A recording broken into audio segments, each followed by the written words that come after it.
Bien, alors on va se rappeler dans quel cas des quotients ou des fractions peuvent être égales. Ça, on l'a vu en cinquième ou en sixième. Si vous avez oublié, vous pouvez aller consulter dans la rubrique J'ai pas compris. J'ai mis une petite vidéo qui rappelle, qui montre comment on trouve des fractions égales. Voilà, alors là, donc on va revoir directement la règle. Donc, si on multiplie ou divise le numérateur et le dénominateur d'un nombre en écriture fractionnaire par un même nombre, alors on obtient un quotient égal. Alors ça, c'est une formulation en français et on peut utiliser le langage mathématique qui parfois est peut-être plus éclairant que la formulation en français. Alors, si K, A et B, les trois lettres, la K, A et B désignent trois nombres, K et B étant non nuls. Non nuls, qu'est-ce que ça veut dire? Ça veut dire qu'ils ne sont pas égaux à 0, puisque vous savez qu'on ne peut pas diviser par 0. Donc, si K, A et B désignent trois nombres, alors la fraction A sur B ou le quotient A sur B est égal au quotient obtenu en multipliant A par K et B par K. Autrement dit, en multipliant le numérateur et le dénominateur par un même nombre. Et même chose avec la division. Si on divise le numérateur A et le dénominateur B par un même nombre, alors on obtient un quotient égal au premier. Par exemple, 7 huitièmes est égal à 35 sur 40. Pourquoi? Eh bien, 7 huitièmes, je peux multiplier le numérateur et le dénominateur par 5 et je vais obtenir 35 sur 40. Donc, je suis sûre que 7 huitièmes est égal à 35 sur 40. C'est la même proportion. Un autre exemple, si j'ai la fraction 39 sur 51, je peux remarquer que ces deux nombres sont tous les deux des multiples de 3. Comment je fais? Eh bien, je me rappelle des critères de divisibilité. Comment je reconnais un nombre divisible par 3? Si j'additionne les chiffres qui le composent, 9 plus 3, ça fait 12. 12 est un multiple de 3, donc 39 aussi.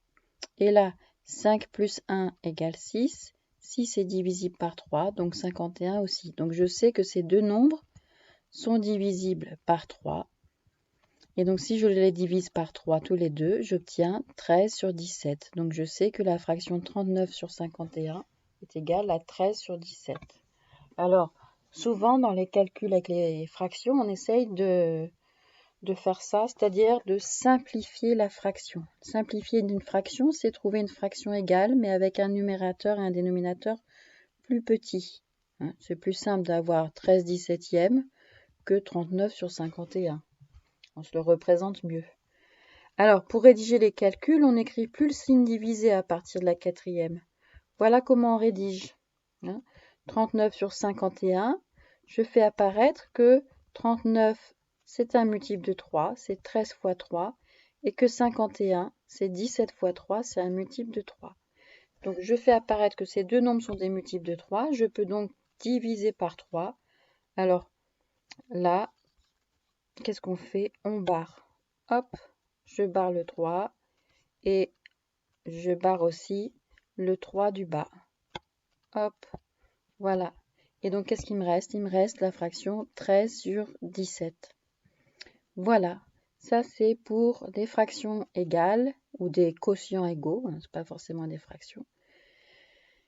Et la simplification.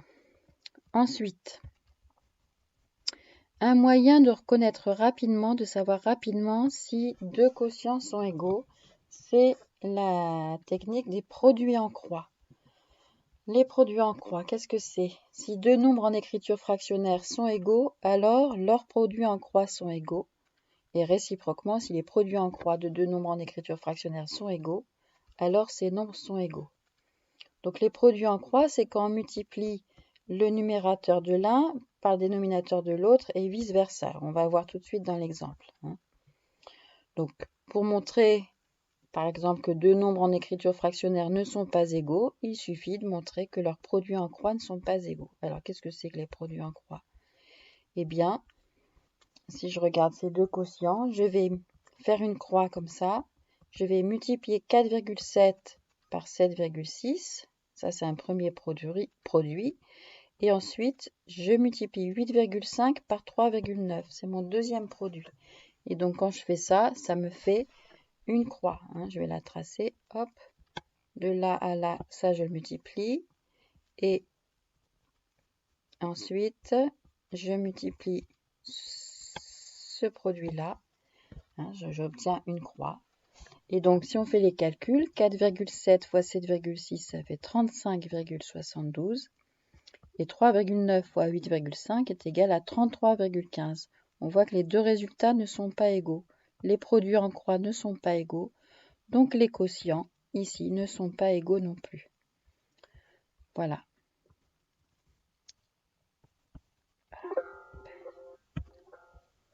Qu'est-ce que j'ai fait? Je fais une bêtise, j'ai cliqué au mauvais